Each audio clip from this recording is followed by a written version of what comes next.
Hi, my name's Martina. Welcome to my podcast, Chronically Glitched.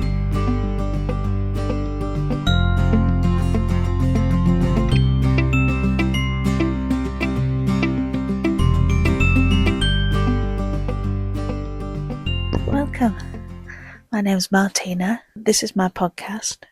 It's my working class take on living with a disability, one that I acquired in my 40s. I've got ME, chronic fatigue syndrome, which is basically rubbish, and it's one of the most rubbish disabilities. I hate it. It's not one where you can do any type of, what's the word? Well, first of all, you get terrible brain fog, and halfway through a sentence, I totally forget what I'm trying to say, or I can't say the word, which is not good for a podcast, but luckily, I've got good editing skills.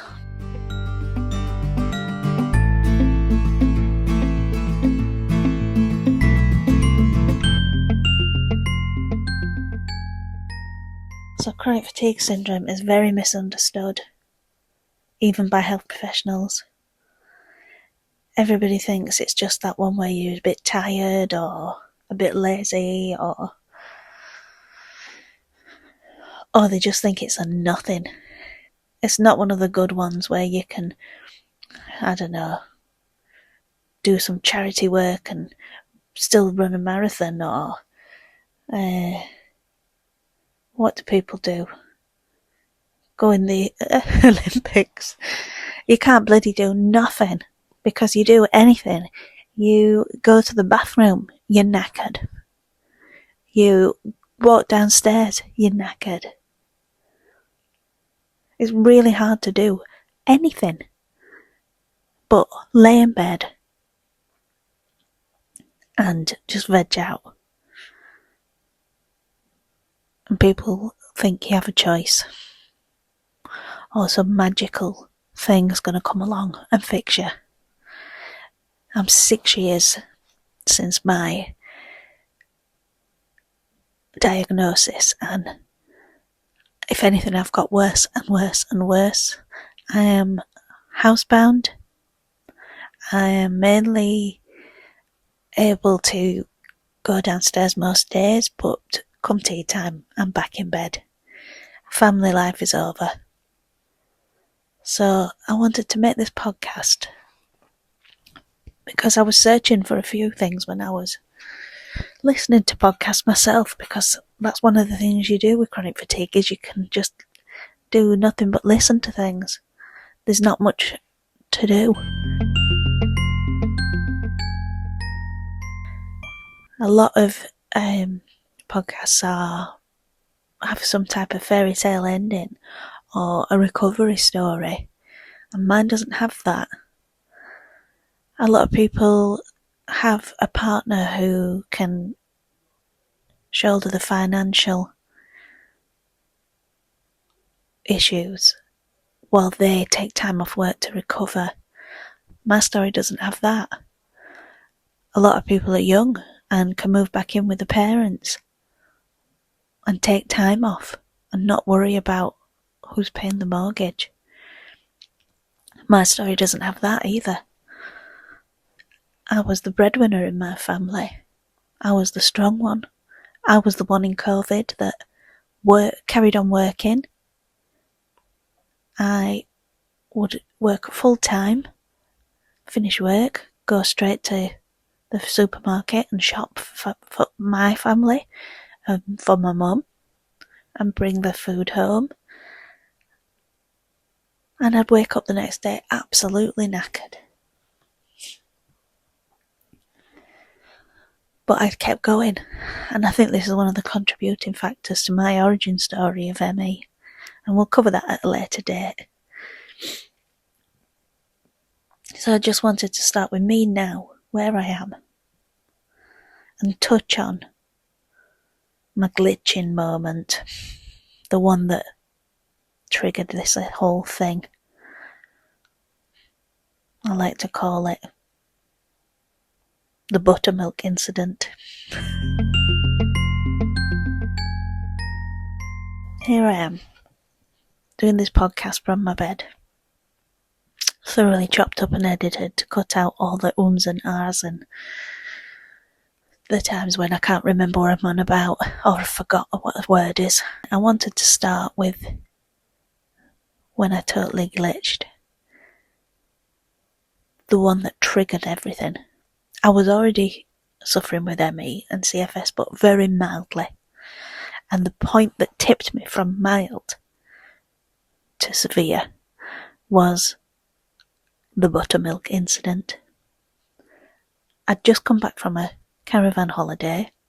I'd unpacked the car and put everything away, and I settled down into my bed, cuddled up. I put a game on PlayStation. I ate a sandwich, and I had a full litre carton of chocolate milkshake, which I knew afterwards contained buttermilk. And apparently I'm allergic to buttermilk. Well, not allergic. Maybe. Apparently I'm intolerant to buttermilk. Because I was so poorly that I could not stop throwing up. And my body was just throwing up on autopilot. I could barely lift my head. I couldn't speak. I was so poorly that we had to have an ambulance to come for me, stretching me down the stairs and off to A&E. A few couple of injections later of stuff to stop me from throwing up, and I was feeling much better, but it absolutely made my body kick into the biggest fight or flight it ever had. It was my fight or flight response just triggered, and it's been there ever since. That is my actual turning point, that I can feel my body went from mild to severe, and it's never shut down. It's been in total fight or flight.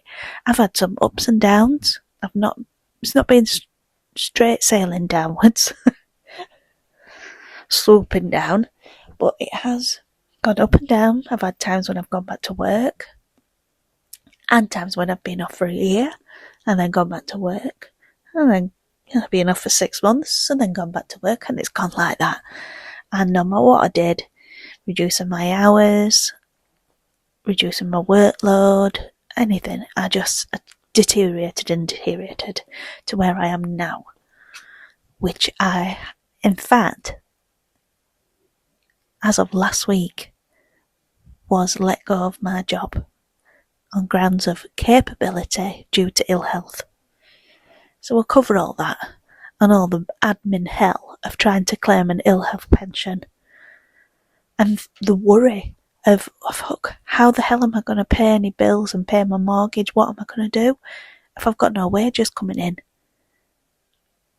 I have a husband, and he's my full-time carer, and he has also retired. He's older than me, so he took early retirement to mainly become my full-time carer. And I have a son. He is 19 and he's in his first year at university, and he's so supportive and amazing. And we'll have him on one day as well, so he can give you his point of view. My mum lives across the road, and my stepdad Steve, and they're bang across the road from me, and they come over and give me some support. I'm also going to introduce you to my mother at some point. She's good fun.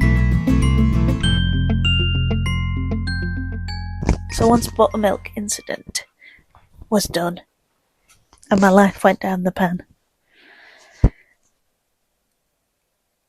COVID came to a close, and everybody was getting their lives back on track, going back to work, and starting to go out, starting to go back on holiday. And my will just got smaller and smaller and smaller. I was leaving the house less and less because I no longer had the energy. I couldn't go to work as much. I couldn't go to the shops very often. I couldn't go out for a drink with people, and I definitely could not go on any more holidays. And I haven't been on holiday since. Caravan holiday, but just before said Buttermilk Incident. And so for me, I found it really hard watching everybody else get their life back while mine disintegrated. And oh my god, the jealousy and the anger was overbearing, which when your body is in fight or flight mode, to have those emotions attached to every day was horrendous. And because I can be sometimes a people pleaser, and I would say to people, oh, are you going on holiday? Are you going away this week? What are you doing this week? And for them to always say, well, what about you? What do you mean, what about me? Obviously I'm not. I felt like saying, so fuck off. I have pretended to be interested in everybody else's holidays and nights away and weeks away and evenings out, when really I was seething and angry and jealous, and I just wanted to tell them all to fuck off. But something I did find to help me in my dark times, because there was many, which we will cover also, is escapism. My son introduced me, because I'm a Whovian, and if you don't know what one of them is somebody who absolutely loves Doctor Who. So he introduced me to Big Finish, which make audio dramas of Doctor Who, and they have David Tennant in them, and Christopher Eccleston, and Billy Piper, and all my favourites. And it was such a lovely little escapism into like a sci-fi adventure. And there were many days when I couldn't watch any telly because I say it pulled my eyes out. Watching the telly pulls my eyes out. And what I mean by that is when I'm watching it, it feels like my eyes are straining, and it makes me feel poorly and absolutely exhausted. So all I could do is literally lie in the dark. And luckily, I could listen to things, even when I get a lot of tinnitus with my chronic fatigue syndrome. When I've got severe PEM, I have terrible tinnitus. So, but even with that, I was able to listen to an audio drama. And I know a lot of people can't listen to things, and that sensory issue is quite big for a lot of people. So it's not for everybody, but you tell me what you found for your escapism. If you can write a review, let me know what you do. Because for me, this really took me away, and since getting ME, I'm very good at visualisation from all the meditation they tell you to do. So I'm able to visualise what's happening. And I in fact found that listening to Paul McGann's Doctor, he does a lot of Big Finish. Oh my god, I just absolutely fell in love with him. What a doctor. Amazing. And he just takes me out of my little cesspit. So when I feel really poorly, or I need to turn my brain off to relax myself, I now look forward to thinking, well, at least I can put a Big Finish on. At least I can listen to Paul McGann and go on his Doctor Who adventures, and it's just a little something that gives me a little happiness in this absolutely rubbish life of living between upstairs and downstairs. And I don't mean in the way that Downton Abbey is.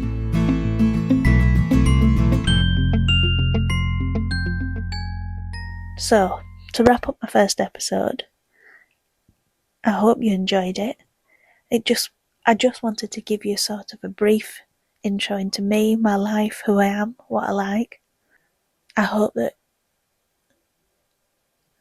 something in there resonates with you. I'm going to treat this like a monthly check-in, digital diary. And I think that's probably as much as my body will allow me to give. And if I do have any little extra pockets of envelopes of energy, I might do an odd bonus episode here and there. But I just wanted to give you a quick starter bit of background on who I am and what I get up to. I'm hoping to cover lots of different topics in the future, have some guests on, talk about what it's like to be a carer for somebody, talk to other people about different illnesses they have, because it'd be interesting to cover other long-term health conditions, other disabilities, and see how other people cope, what they do. And hopefully one day I might get Paul McGann to come on. That's the aim. So, thank you for listening. Please leave me a review and let me know what your little escapisms are. And as I'm recording this, we're coming up to Christmas. So happy Christmas, and I'll see you in the new year. Bye.